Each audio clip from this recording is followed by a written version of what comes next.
बिस्मिल्लाहिर्रहमानिर्रहीम। Welcome to all my students. आज हम न्यू चैप्टर के लेक्चर नंबर 2 पर बात करेंगे।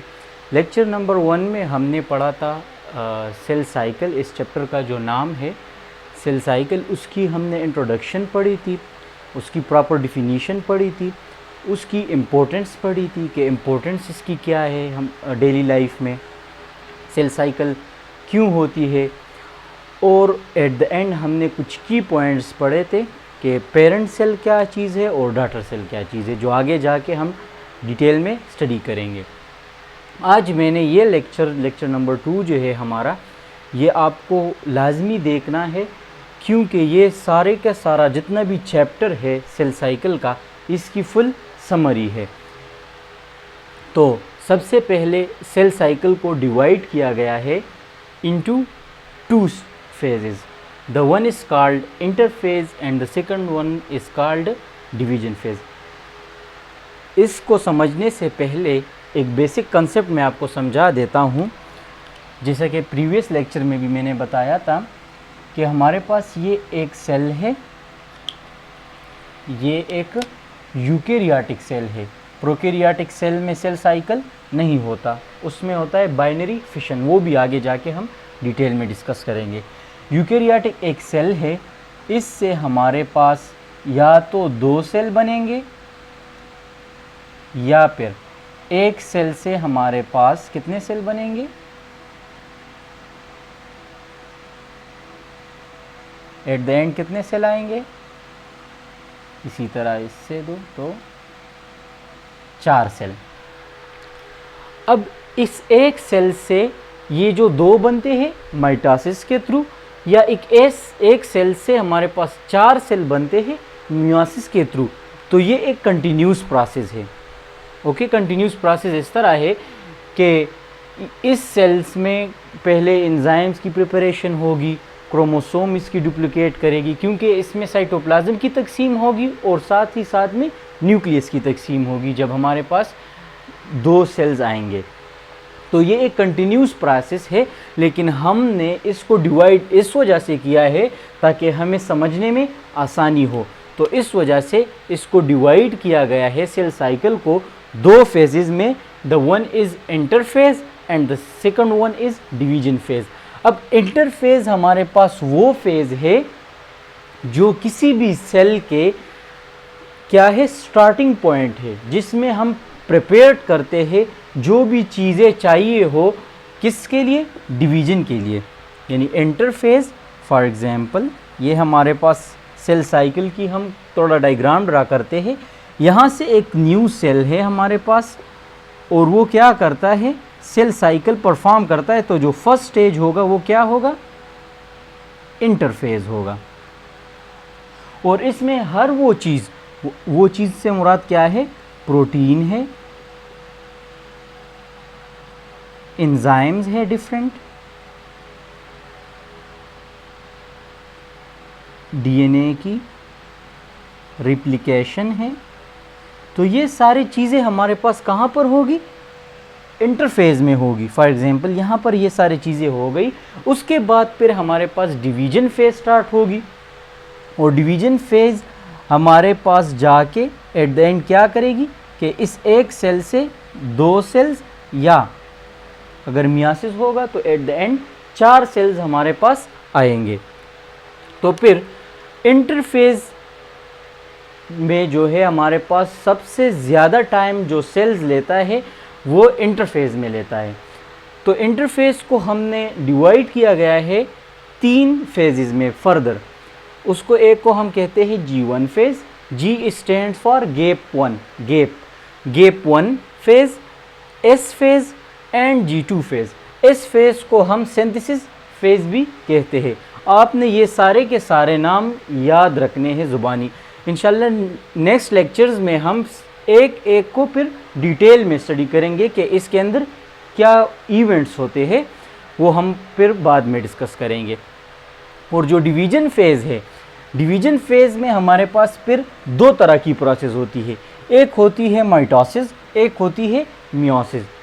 ओके, एक माइटोटिक डिवीजन होती है, एक मियोटिक डिवीजन होती है। तो माइटोसिस और मियोसिस हमारे पास क्या चीज़ है। अब आप देख ले, एक हमारे पास जो बॉडी सेल्स, जितने भी बॉडी सेल्स है, फॉर एग्जांपल मेरे हैंड के हो गए, मेरे जितने भी बॉडी है उसके जो बॉडी सेल्स हैं हमारे पास, वो कौन सा प्रोसेस करेंगे, माइटोसिस करेंगे। माइटोसिस किन सेल्स में होगा, बॉडी सेल्स में होगा। और इसी तरह अपनी जनरेशन को आगे तक ले जाने के लिए पेरेंट्स जो बच्चे पैदा करते हैं उसके लिए जो सेल्स हमारे पास बनते हैं वो उसे कहते हैं जर्म सेल, जर्म सेल्स। और जो मेल में है वो हमारे पास, मेल में उसे हम स्पर्म बोलते हैं मेल में, और फीमेल में हमारे पास उसे एग, आर वो हम कहते हैं। तो ये जो स्पर्म बनते हैं या एग बनते हैं, तो इस प्रोसेस, इसमें कौन सा प्रोसेस होता है, मियोसिस होता है। और यहाँ पर बॉडी सेल जितने भी बॉडी पार्ट्स बनते हैं तो उसकी ग्रोथ होती है, तो उसमें क्या होती है, माइटोसिस होती है। अब माइटोसिस को हमने फर्दर डिवाइड किया गया है, दो तरीके और दो प्रोसेस होते हैं उसमें। एक को हम केरोकाइनेसिस बोलते हैं और एक को साइटोकाइनेसिस बोलते हैं। केरो is refers to nucleus, karyo का nucleus, kinesis mean division, lysis division, okay. Karyokinesis mean cell की न्यूक्लियस की डिवीजन। फॉर एग्जांपल यहाँ पर हमारे पास ये एक सेल है, तो इसमें दो बड़े जो हम तीन चीज़ें लाजमी होगी एक सेल में, उसका न्यूक्लियस होगा। प्रोकैरियोटिक की बात मैं नहीं कर रहा हूँ, यहाँ पर मैं सिर्फ यूकैरियोटिक सेल की बात कर रहा हूँ। तो उसमें न्यूक्लियस होगा, साइटोप्लाज्म होगा और सेल मेम्ब्रेन, ये तीन चीज़ें लाजमी होंगी। तो अगर किसी भी सेल की न्यूक्लियस डिवाइड हो जाए और साथ साथ उसका साइटोप्लाज्म डिवाइड हो जाए तो वो हमारे पास दो सेल्स बन सकते हैं। तो केरोकाइनेसिस मीन न्यूक्लियस डिवीजन किसी सेल की। फॉर एग्जांपल ये हमारे पास एक सेल है, तो इसके अंदर अगर हमारे पास दो न्यूक्लियस बन जाए तो ये हमारे पास क्या कहलाएगा, केरोकाइनेसिस, न्यूक्लियस डिवीजन, क्योंकि एक न्यूक्लियस से हमारे पास दो न्यूक्लियस बन चुके हैं। अब अगर यही सेल साइटोकाइनेसिस में जाएगा, साइटोकाइनेसिस मीन साइटोप्लाज्म की डिवीजन जब हो जाती है, तो इसी तरह साइटोप्लाज्म अगर डिवाइड करेंगे तो आप देख सकते हैं, यहाँ पर मैं ड्रा करता हूँ कि इसी तरह अब इन दो सेल्स की साइटोप्लाज्म भी डिवाइड हो गई है। तो cytokinesis mean cytoplasm division and karyokinesis mean nucleus division. इसी तरह फिर मियोसिस हमारे पास थोड़ा डिफ़िकल्ट भी होता है, थोड़ा मुख्तलिफ भी है माइटोसिस से। उसके हमारे पास फिर फर्दर दो स्टेजेस होती है, एक को हम कहते हैं मियोसिस फर्स्ट और दूसरे को हम कहते हैं मियोसिस सेकंड। फिर मियोसिस फर्स्ट के यहाँ पर मैं माइटोसिस में ये जो केरोकाइनेसिस है इसको भी हमने डिवाइड किया गया है for simplicity, that is prophase, metaphase, anaphase and telophase. ये नाम्स आपने याद रखने हैं। इसी तरह उसके बाद साइटोकाइनेसिस होगा। फिर अगर मियोसिस, यहाँ पर सेल डिवीजन इंटरफेज हो गया और एक सेल किस में एंटर हो गया, मियोसिस में एंटर हो गया, तो मियोसिस प्रोसेस में मियोसिस फर्स्ट पहले वो करेगा, फिर मियोसिस सेकंड करेगा। अब मियोसिस फर्स्ट को फिर हमने फर्दर डिवाइड किया गया है केरोकाइनेसिस और साइटोकाइनेसिस। यहाँ पर मैंने केरोकाइनेसिस फर्स्ट लिखा है, ओके, और साइटोकाइनेसिस फर्स्ट, क्योंकि आप अंडरस्टैंड कर सके। डिफरेंस भी हम इसमें फिर फर्दर करेंगे, ये आपकी समझने के लिए मैंने यहाँ पर 1 और 2 लिखा हुआ है। फिर केरोकाइनेसिस मियोसिस फर्स्ट है, तो इसको यहाँ पर भी आप देख सकते हैं कि prophase, metaphase, anaphase and telophase है। तो यहाँ पर भी इसी तरह prophase first, metaphase first, anaphase first and telophase first, क्योंकि हम मियोसिस की बात कर रहे हैं। इसी तरह ये जब मुकम्मल हो जाए फिर उसके बाद फिर से इंटरफेज होगा और उसको हम इंटरफेज 2 फिर कह सकते हैं, क्योंकि इसमें डिफरेंस है। ये इंशाल्लाह हम आगे जाके इंटरफेज सेकंड भी हम Na2 बोल सकते हैं, क्योंकि फिर आगे जाके हम इसमें ये जो इंटरफेस फर्स्ट होगा सिंपल इंटरफेस बी से बोलते हैं, इसमें और इंटरफेस 2 में डिफरेंस भी हम बयान करेंगे। तो इस वजह से इंटरफेस 2 होगा, उसके बाद फिर क्या स्टार्ट होगा, मियासिस 2 स्टार्ट होगा।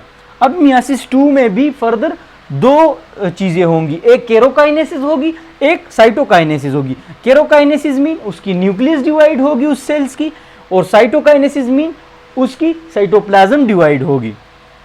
तो यहाँ पर केरोकाइनेसिस 2 में हमारे पास डिवीजन जो जिसको डिवाइड किया गया है to understand simple and simple, कि हम उसे आसानी के साथ अंडरस्टैंड कर सके। तो इस वजह से इसको डिवाइड किया गया है prophase first, prophase second, metaphase 2, इनाफेज 2 and telophase 2, और उसके बाद हमारे पास साइटोकाइनेसिस 2 होगा।